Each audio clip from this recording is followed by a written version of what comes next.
我々からとのすぐのそのものは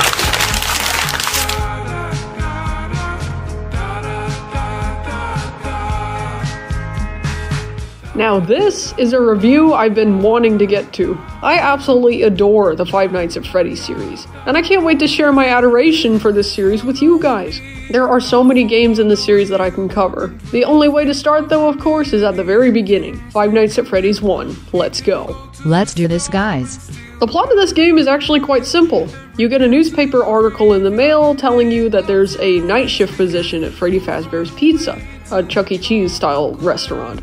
You go there and take it, but things aren't what they seem. You get a phone call from this character known as Phone Guy, who gives you the details on the backstory and other things about this place. Hello? Hello? I wanted to record a message for you to help you get settled in on your first night. Fun fact, this is the creator of the game voicing Phone Guy. Pretty cool, huh? Things seem to be going just fine until he begins to mention a few things that went wrong at the restaurant. Like, for example, an event called the Bite of 87, where a little kid got their frontal lobe bitten out by one of the robots. They used to be allowed to walk around during the day, too. But then there was the Bite of 87. Yeah.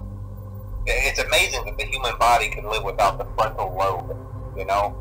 Then he begins to tell you how your office works. There are 2 doors on either side of you and windows to look outside in the hallways. The animatronics in this place are able to roam freely around at night, and if they get too close to your office, it is advised that you keep your doors closed. Otherwise, bad things happen. It turns out the animatronics are coming toward your office because they think you're an endoskeleton without a suit on. The phone guy tells us that they're going to take us into the back and shove us inside of a suit in order to fit in with the rest of them. And you think to yourself, that doesn't sound all too bad. Well, there's a bunch of wires and other metal pieces still inside of the suits, so you're obviously going to get crushed once shoved inside. So it sounds like a pretty painful way to go. So the goal of each night is simple. Keep the door closed and keep them out. That doesn't sound too bad, right? Well, there's another big thing that you need to worry about. The power. There is a power meter at the top of your screen telling you how much power you have. Keeping the doors closed and the lights on for too long wastes power. Heck, even using your own camera wastes power. You gotta check it every now and then instead of checking it constantly.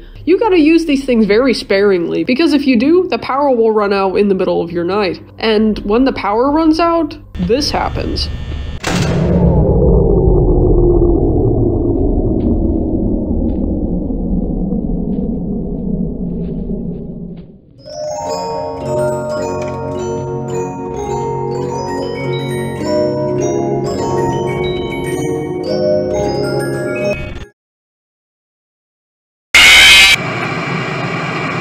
What I really like about this sequence is that you don't get killed off right off the bat. They take their time in toying with you, and then they take you down. And not only that, but the game over screen itself is pretty creepy to look at too. That's the thing I really like about the first game in the series. Atmosphere. I don't know what it is about the atmosphere in this game, but it creeps me out. The characters in this game don't look frightening at all, but something about that atmosphere and the fuzziness through the cameras just makes them creepy somehow. We have a group of 4 main characters. First of all, we have Freddy Fazbear. He's the leader of the group, and he's the best at hiding in the dark in the cameras. You gotta keep your eyes peeled for this guy because he's very, very good at hiding. He will be able to sneak into your office if you're not careful enough, and he'll take you down at any moment. So make sure you keep those doors closed. Next, there is Bonnie the Bunny, the guitarist of the band. I find Bonnie one of the most unsettling characters in this game. Why? Because I can't really tell what kind of emotion he has most of the time. He always has this dead stare, and it just, I don't know what it is. It's really unsettling for me. Especially these screens right here when he's staring into the cameras. This guy creeps me out. Fun fact, the creator of the game had nightmares about Bonnie while working on this game. Third, there is Chica the Chicken. Chica is just as creepy as Bonnie, where she stares into the cameras either looking shocked or horrified. Chica is just as creepy as Bonnie, except she's kind of the opposite. While we can't tell what Bonnie is thinking behind those dead eyes of his, Chica is way more expressive than he is, showing way more emotions by staring you down into the cameras.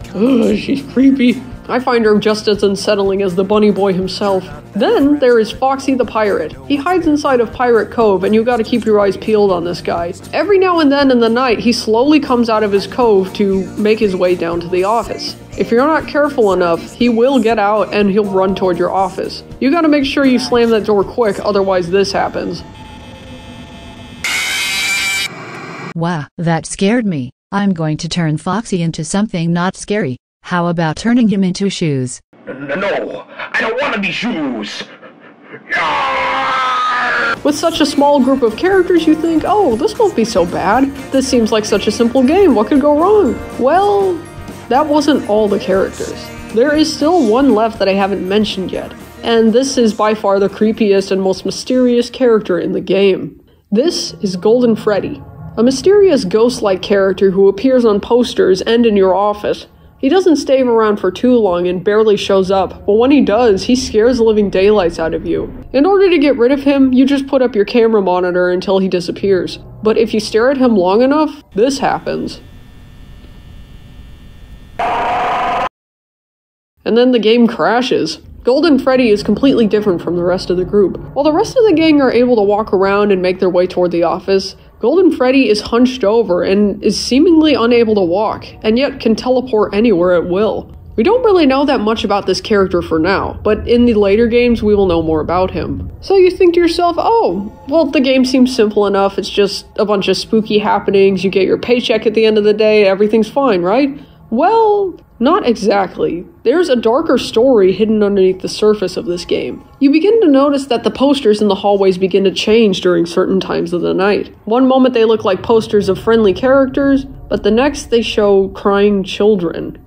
And other times during the night, the posters turn into eerie newspaper clippings.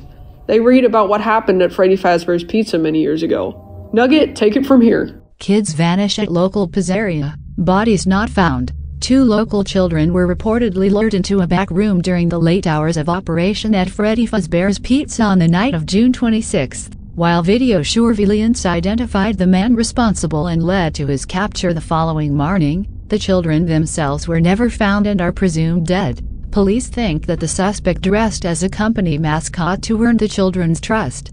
5 children now reported missing. Suspect convicted. 5 children are now linked to the incident at Freddy Fazbear's Pizza, where a man dressed as a cartoon mascot lured them into a back room. While the suspect has been charged, the bodies themselves were never found. Freddy Fazbear's Pizza has been fighting an uphill battle ever since to convince families to return to the pizzeria. It's a tragedy. Local pizzeria threatened with shutdown over sanitation. Local pizzeria Freddy Fazbear's Pizza has been threatened again with shutdown by the health department over reports of foul odor coming from the much-loved animal mascots. Police were contacted when parents reportedly noticed what appeared to be blood and mucus around the eyes and mouths of the mascots. One parent likened them to reanimated carcasses. Local pizzeria said to close by year's end, after a long struggle to stay in business after the tragedy that took place there many years ago. Freddy Fazbear's Pizza has announced that it will close by year's end. Despite a year-long search for a buyer, companies seem unwilling to be associated with the company. These characters will live on. In the hearts of kids, these characters will live on. CEO. Ugh, creepy stuff. So it makes you realize that the robots aren't alive just because they're robots. They're possessed by children. When I heard about this backstory, I wanted to know more. I wanted to know what happened and stuff. There were so many unanswered questions in this game that it just kept you guessing. Why were the animatronics after our main character? What does he have to do with anything? Why does he keep coming back despite being in danger? There is no clear-cut answer, but there are theories based around why he keeps coming back. The theory goes that the main character that we're playing as is the killer all along. It turns out Mike was arrested and put in jail for his crimes. Now awaiting on death row, each night that we see at the pizzeria is just in his nightmares. He's having a dream. That's why he keeps coming back, because he's forced to. Every night he's haunted by the things that he's done, and it's an endless cycle that will bother him until death row eventually takes his life.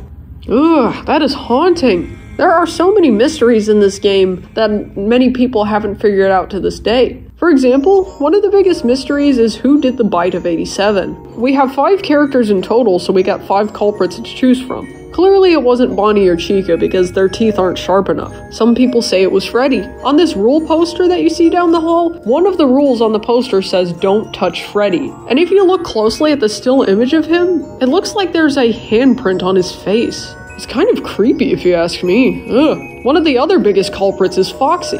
He's out of order on his stage and he's all torn up and old looking. Makes you wonder how long he's been sitting there like this. Plus, he has the sharpest teeth out of everyone else in the group, so he's obviously one of the biggest suspects. But for me, a lot of the evidence points towards Golden Freddy, the mysterious suit that appears in your office. You get this custom night mode where you get to choose which animatronics attack you each night. You are able to bring up the difficulty of each character. Well, if you put the numbers out into 1987, this happens. So it makes you wonder, was it Golden Freddy? I'm not sure. There's only so many answers we can get out of the vagueness of the story of the first game, and only time will tell what will happen next. So that was Five Nights at Freddy's 1. I absolutely love this game and it's got a special place in my heart. I'm giving this game a thumbs up. I highly recommend this one for horror fans alike. And don't worry guys, I'm gonna review the other games in the series too, so stay tuned. This is one of my most favorite horror games. Thumbs up for me.